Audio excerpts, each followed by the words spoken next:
let's kick off with the AFC West then. Like you said, the best division in football. I think we all agree on that. I think it's the consensus in the NFL world. So for me, the Chiefs, I'm solely putting my trust in Andy Reid, Patrick Mahomes, and Travis Kelsey. The culture, the system, I just believe in it, and I think they're a mainstay for a decade, plus. They're going to be here. The Chargers, I mean, I love on the defense, just to highlight the best players there. I mean, Khalil Mack, Joey Bosa coming off the edges is going to be deadly. J.C. Jackson, Derwin James, and Asante Samuel Jr., who I think is going to take another step up. And I think he's going to be a very good player in this league on the defense and in the secondary. That's just the Chargers. I believe in those talents right there. And then on the offense, Justin Herbert, top 10 quarterback in the league. Keenan Allen, who's very underrated. Mike Williams, who's starting to come into his own. And obviously Austin Eckler out the backfield, who can run with the best of them. And he's arguably the best receiving back in football. And then the Broncos, I'm putting my trust in Russ. Supposedly they're a quarterback away, so we're going to have to see about that. And they got a lots of talent. And to round it off the AFC West, the Raiders, this is McDaniel's second act. We'll see how it plays out. First time around wasn't so well. I love the front seven. The back five is pretty mid. And they're going to have to win a lot of shootouts, that offense.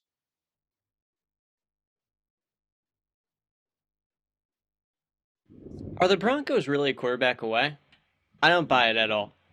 They give up Shelby Harris in the interior defensive line, along with Noah Fant.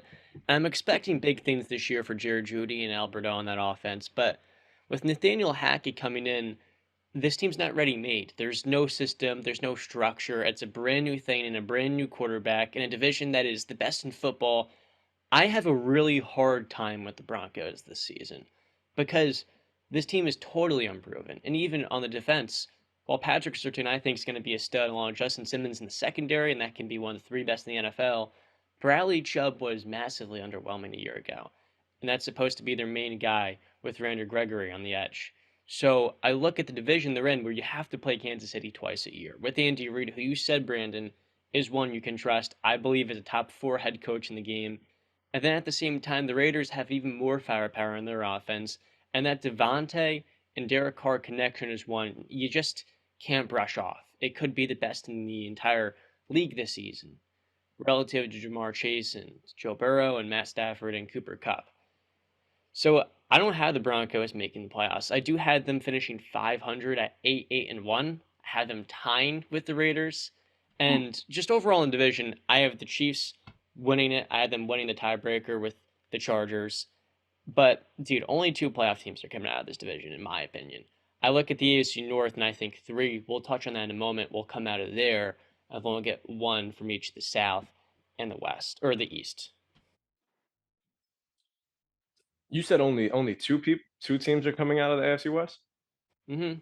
I have the Raiders missing the playoffs. I honestly, I kind of think that's a little bit crazy. I think we literally started talking about the AFC West for one reason. It's the best division in football. Best division in football. AFC East doesn't stand a single chance outside of Buffalo against any of the teams in the West. AFC North, yeah, you could throw in the Baltimore Ravens. I feel like I'm big. I'm high on Baltimore this year. I'm high on the Bengals. Not too high on the Steelers. Not too high on the Browns. Sorry, John. And then in the South, outside of the Colts, it's a laugher.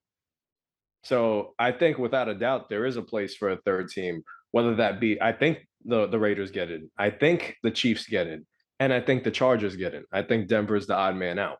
But they're going to be beating the each other each week almost. Yeah, they will, but they'll be beating the crap out of the other teams too. The Broncos are a team that plays the NFC West too. Yeah, so for me, right, I didn't give my records, but I have it pretty close. Like I said, when we broke down the divisions, the Chargers I got finishing 12-5. The Chiefs I have 11-6. The Broncos I have 11-6, and the Raiders I have 9-8. Yeah, the Broncos do play the NFC West, as you say, but the Cardinals they play are late in the season, and we know about the Cardinals, collapses in the late in the season. I won't get too much into it, but I looked at the schedules.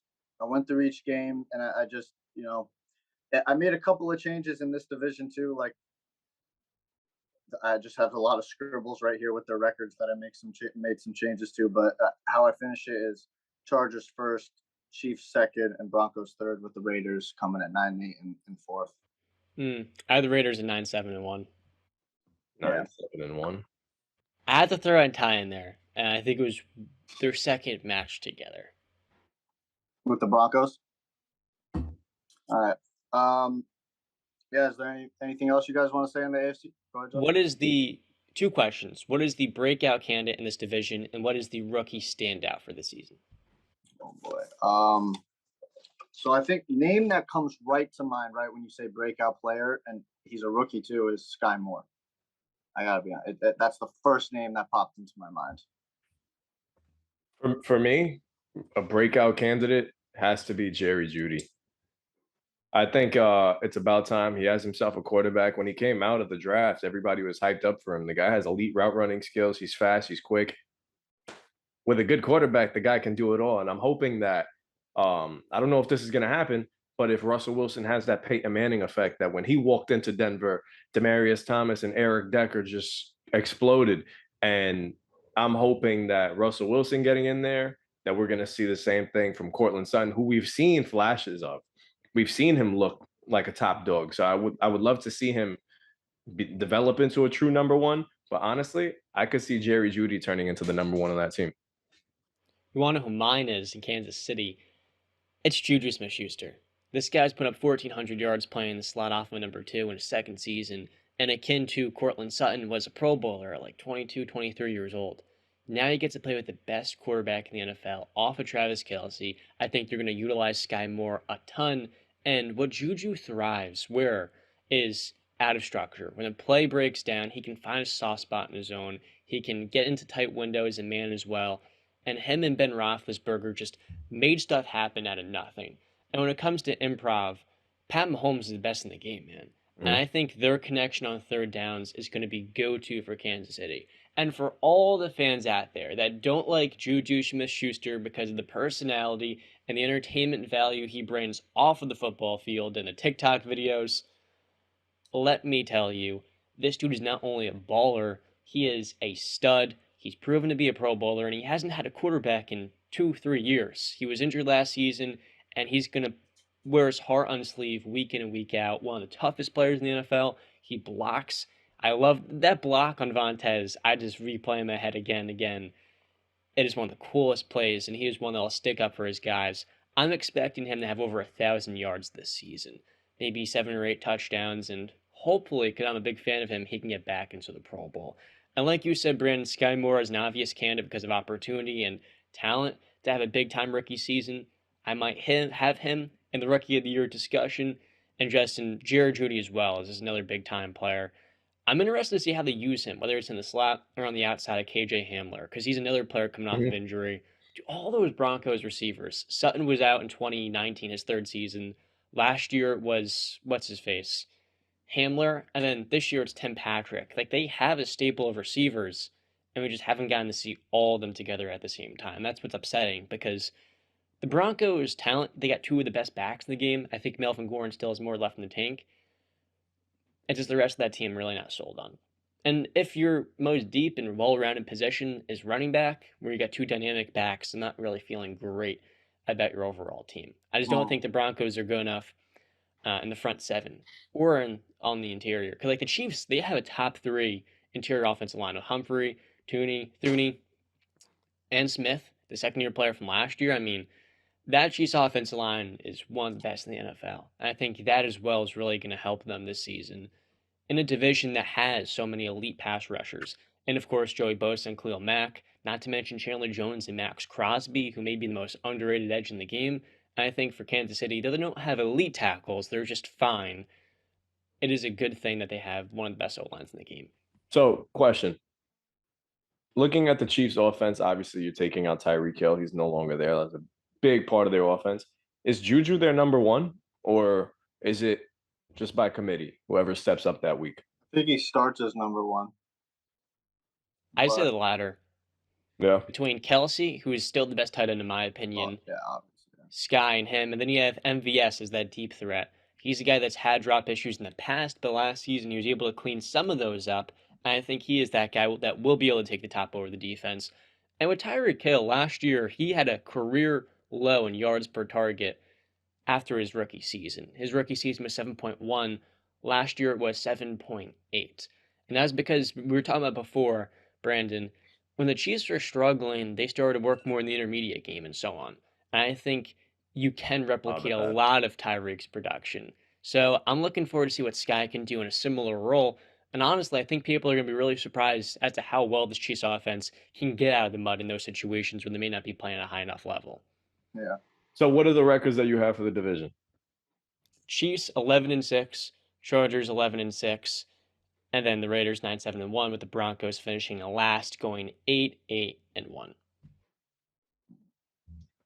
I have the Chargers winning the division at 12-5. I have the Raiders at 11-6, Chiefs at 11-6, Denver at 10-7. Yeah. So you have all four teams winning 10 games. It's going to be a tight race. Even with injuries, because I think one of these teams will fall out because of just some I think when we're doing predictions like this, we can't take injuries in consideration. I know they're a real thing, but you have to look at it like currently constructed, because then we're just going to go into like we're going to fall down the Alice in Wonderland hole and just be, that, Sure. I so try we to got to price look in. at it. Yeah. But you know what it is? I'm looking at the quarterbacks, and there's no other division that has this level of QB play. So I'm confident to say that as long as those QBs are under center, these teams can win games. Yeah. So I mean, I gave my records, but I'll just give it off, and then we'll switch to our next division. Chargers 12-5, Chiefs 11-6, Broncos 11-6, and then the Raiders at 9-8.